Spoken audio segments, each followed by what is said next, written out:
So hello anime lover, स्वागत है आपका कोर्स एनिमे एक्सप्लेन्ड चैनल पे। और आज के इस वीडियो में मैं आपको जुजुत्सु काइसेन के सीजन 2 के एपिसोड 7 को एक्सप्लेन करूंगा, जिसका नाम है इवनिंग फेस्टिवल। पर अगर आपने अभी तक हमारे चैनल को सब्सक्राइब नहीं किया है तो कर लीजिए, ताकि आगे के वीडियोस आपको मिलते रहें। तो बिना किसी देरी के एपिसोड स्टार्ट करते हैं। Let's begin.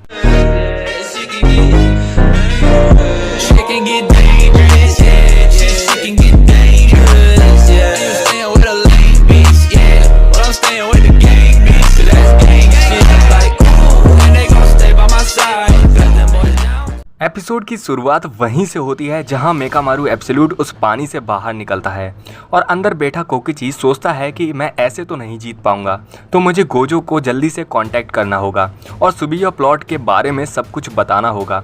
पर प्रॉब्लम ये है कि मैं अगर गीतो को रोक भी लूँ, पर यह माहितो मेरे लिए प्रॉब्लम है। मुझे इसे पहले रास्ते से हटाना होगा। और वो अपनी पूरी 1 साल की कर्ज एनर्जी से एक अल्ट्रा कैनन शॉट माहितो पर चलाता है और उसके एक शॉट में वो उस पूरे डैम में एक बहुत बड़ा छेद हो गया था, पर माहितो बच के निकल जाता है। लेकिन अब माहितो और मेकामारू में फाइट स्टार्ट हो चुकी थी। मेकामारू लगातार उस पर मुक्कों की बरसात कर रहा था, पर अंदर से वो जानता था कि माहितो की बॉडी को कोई भी नुकसान नहीं होगा, वो फिर से एक नई बॉडी बना लेगा। पर उसकी सोल पे कैसे हमला करना है वो यही सोच रहा था कि तभी वो लोग फाइट करते करते उस पूरे डैम को ही तोड़ देते हैं और माहितो बचते हुए पानी में गिर जाता है और अपनी बॉडी को एक मछली में बदल लेता है। पर तभी मेकामारू फिर से अल्ट्रा कैनन शॉट 1 साल की कर्ज एनर्जी यूज करता है, पर माहितो फिर से पानी से निकलकर पीछे से मेकामारू को एक मुक्का मारता है, जिससे मेकामारू पूरा हिल जाता है। और ऐसी पावर देख के कोकिची थोड़ा परेशान होता है, क्योंकि अगर वो ऐसे ही मारता रहा तो उसका आर्मर पूरा टूट जाएगा। पर कोकिची के पास कुछ स्पेशल था और वो एक न्यू टेक्निक सिस्टम में लोड करता है और बोलता है कि मैं इसे सिर्फ 4 बार ही यूज कर सकता हूँ, और माहितो को उड़ते हुए टारगेट करके फायर करता है। वो बुलेट सीधा जाके माहितो के एक हाथ पर लगती है, पर वो बोलता है कि मैंने तुम्हें कितनी बार समझाया है कि मेरी बॉडी को कोई भी नुकसान नहीं पहुंचेगा और इससे तुम्हें कोई भी फायदा नहीं होगा। और तभी उसका एक हाथ और एक पंख डिस्ट्रॉय हो जाता है और मेकामारू उसे तुरंत किक करता है, जिससे कि माहितो काफी दूर जाके गिरता है। और इस बार माहितो की बॉडी ही नहीं बल्कि उसकी सोल को भी नुकसान पहुंचा था, और मौका देखते ही फिर से मेकामारू उस पर जंप करके किक करता है, पर माहितो एक चिड़िया में बदलकर वहां से निकल जाता है। और ये देख के कोकिची सोचता है कि इतनी जल्दी उसके एक हाथ और एक पंख वापस सही कैसे हो गए, पर ऐसा नहीं था। वो बस दिखाना चाह रहा था कि वो सही है, लेकिन उसे नुकसान पहुंचा था। और ये देख के गीतो समझ जाता है कि मेकामारू में दम तो है, क्योंकि इस बार वो पूरी तैयारी से आया है माहितो के लिए, और उसकी कर्ज एनर्जी एक स्पेशल ग्रेड कर्ज यूजर जितनी है। और तभी मेकामारू 5 साल की कर्ज एनर्जी से एक अल्ट्रा कैनन शॉट और तैयार करता है, जिसका नाम था पिजन वियोला, जो कि एक स्पेशल शॉट था। और वो तब तक पीछा करता है जब तक कि टारगेट को हिट ना कर ले, और जिससे बचने के लिए माहितो काफी सेफ शिफ्टिंग करता है, मतलब बार बार अपने रूप बदल रहा था। पर नहीं बच पाता तो वो वापस मेकामारू के ऊपर आ जाता है और सोचता है कि अब मैं किसी एक और शॉट को लेने के लिए तैयार नहीं हूँ, क्योंकि मुझे नहीं पता कि कौन सा मेरी सोल को अफेक्ट करेगा। और तभी वो मेकामारू के बाल या फिर कहीं कनेक्टिंग वायर्स को काट देता है, लेकिन फिर भी मेकामारू उसे गुस्से में एक मुक्का मारता है और वो दूर जाके गिरता है। और कोकिची अब गुस्से में उस पर दूसरी टेक्निक यानी सेकंड टेक्निक यूज करने वाला था और चिल्लाता है कि मैं सबसे फिर से मिल पाऊंगा। पर तभी माहितो अपना डोमेन एक्सपेंशन यूज करता है, जिसका नाम था सेल्फ एम्बॉयडमेंट ऑफ परफेक्शन। और अब मेकामारू माहितो के डोमेन एक्सपेंशन में था और उसका पूरा आर्मर माहितो बंद कर देता है और बोलता है कि मुझे इससे कोई फर्क नहीं पड़ता कि मैं तुम्हें डायरेक्टली टच कर सकता हूँ या नहीं, पर अब तुम मेरे डोमेन में हो। और अंदर बैठा कोकिची सोचता है कि इससे बचने का एक ही तरीका है, पर माहितो टॉन्ट करते हुए बोलता है कि हैलोवीन में बस 10 दिन है और तुम्हें लगा कि मैं अपनी डोमेन पावर यूज नहीं करूंगा, मुझे बस 10 दिन ही तो चाहिए होते हैं पूरी तरीके से सही होने के लिए। और कोकिची सोचता है कि मेरे पास अब बस 2 ही टेक्निक हैं, जो कि उस टाइम यानी ह्योन एरा में बनी थी, जब कर्ज यूजर और कर्ज स्पिरिट अपनी ऊंचाई पे थे, और ये सदास्तूना आसिया ने अपने लोगों को प्रोटेक्ट करने के लिए बनाई थी। और उधर माहितो टॉन्ट करते हुए मेकामारू से दूर जा रहा था और बोलता है कि अपनी उम्मीदों को और सपनों को प्लान्स में ऐड नहीं करना चाहिए, और मुझे तुम्हारे लिए सही में बहुत बुरा लग रहा है, पर अब मैं तुमसे क्या ही कहूँ। और कोकिची सोचता है कि वो टेक्निक आसुया के स्कूल्स में पास ऑन होती रही, जो कि लोगों को दूसरों के डोमेन में प्रोटेक्ट करती थी।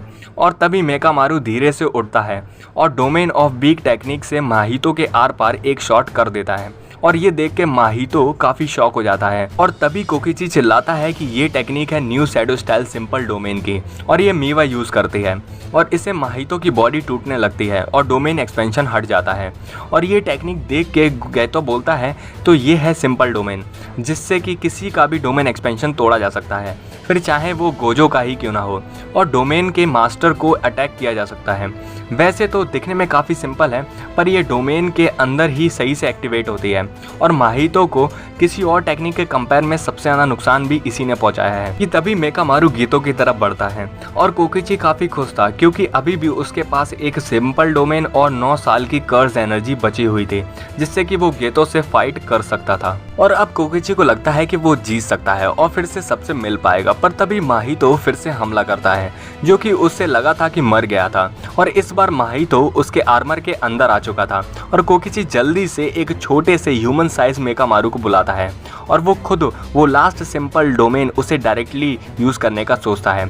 मेकामारू उससे लड़ता है और माहितो के पास तक धीरे धीरे पहुंच जा रहा था और उसी के पीछा करते हुए कोकिची भी। पर तभी सीन क्योतो जुजुत्सु हाई पे आता है जहां मीवा दूसरे मेकामारू जो कि ऑफ था उससे बात कर रही थी कि क्या मैं किसी दिन तुम्हें देखने आ पाऊंगी, क्योंकि जब से एक्सचेंज इवेंट या फिर वो बेसबॉल मैच हुआ है मुझे लगता है कि मैं तुम्हारे और भी करीब आ गई हूँ और शायद ये साथ काम करने की वजह से है, पर मुझे लगता है कि हमारे बीच वैसे भी बहुत डिस्टेंस है, फिर चाहे हम कितना ही पास क्यों ना हो। और शायद ये इसलिए क्योंकि किसी के ज़्यादा पास आना हमारी मौत को ज़्यादा दर्दनाक बना देता है, लेकिन मुझे ये रिलेशनशिप ऐसे ही बहुत पसंद है। और तुम्हें ये याद है कि तुमने ज़्यादा पार्टिसिपेट तो नहीं किया था उस गेम में, तो इसलिए हमने पिचिंग मशीन तुम्हारी जगह पूरी करने के लिए लगा दी थी, पर मैं तुम्हारे और भी पास आना चाहती हूँ, तो मैं किसी दिन तुमसे मिलने आऊँगी। पर तभी सीन हमारा मेकामारू एब्सोल्यूट पर आता है जिसकी हालत देख के हमें पता चल गया था कि कोकिची हार गया था। और थोड़ी दूर चलते हुए गेतो बोलता है माहितो से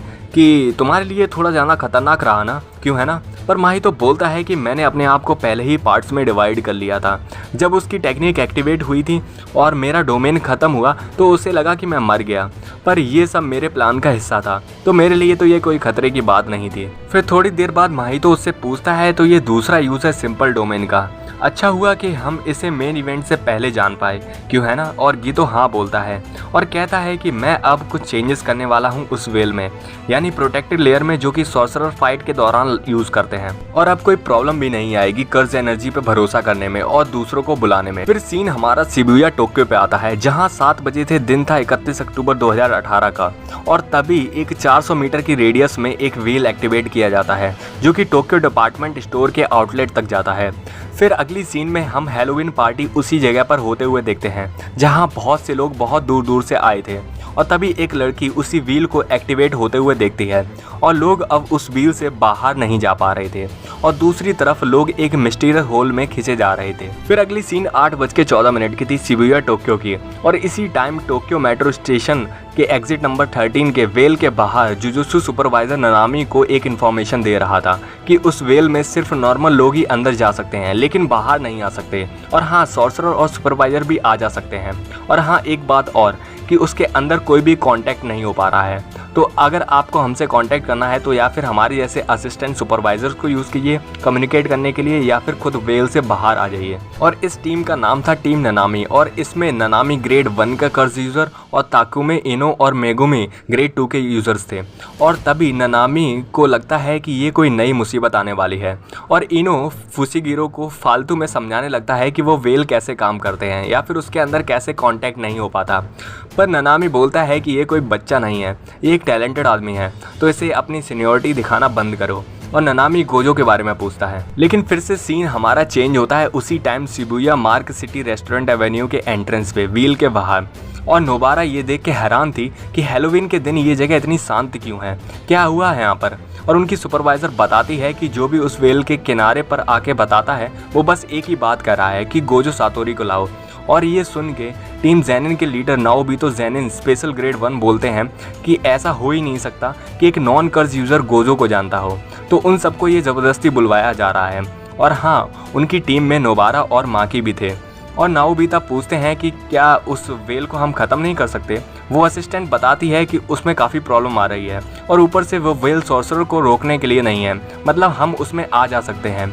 तो उसे फोर्स से ख़त्म करना बेकार होगा। और तभी माकी बोलती है कि इससे जाना तो ये सही रहेगा कि हम उसे ढूंढ लें जिसने ये सब किया है, पर असिस्टेंट उसे मना करती है कि आप लोगों को यहीं रुकने के लिए बोला गया है। और फिर से सीन चेंज होकर स्टेशन के साउथ एंट्रेंस पर आता है, जहां पर टीम कुसाकाबे आपस में बात कर रहे थे और बोलते हैं कि उन्होंने वो व्हेल गोजो सातोरी को बुलाने के लिए लगाया है। लगता है इसके पीछे वही लोग हैं जो एक्सचेंज इवेंट के दिन थे, और ऊपर वाले लोग हमें इसलिए रोकना चाहते हैं क्योंकि गोजो अकेले ही उस जगह को रिस्टोर करे, और फिर चाहे वो लोग हम ही क्यों ना हो, या फिर ननामी, या फिर वो जैनिन बूढ़ा आदमी, या फिर मैं, यानी हमें यहाँ पर रुककर व्हील से बचने वाले लोगों को रोकना पड़ेगा। और इस टीम में आसुया कुसाकाबे ग्रेड 1 और पांडा ग्रेड 2 के थे। लेकिन पांडा एक सवाल पूछता है कि ये जो भी ऑर्डर है वो हम सॉर्सरर पे ही क्यों लागू है, और ऊपर से आम लोगों का क्या। पर आसुया बोलता है कि मुझसे ये सब मत पूछो, और वैसे भी पिछली साल क्रिसमस की तरह 100 कर्ज स्पिरिट परेड तो नहीं कर रही। उसके कंपेयर में मुझे ये जाना सही लग रहा है, क्योंकि अंदर के लोग काफ़ी शांत हैं, पैनिक नहीं कर रहे हैं। तो इसका मतलब कोई कर्ज स्पिरिट या कर्ज यूजर उन्हें मार तो नहीं रहा होगा, और अभी बस वो लोग अंदर फंसे हुए हैं। और वैसे भी मैं उसके अंदर वापस नहीं जाने वाला।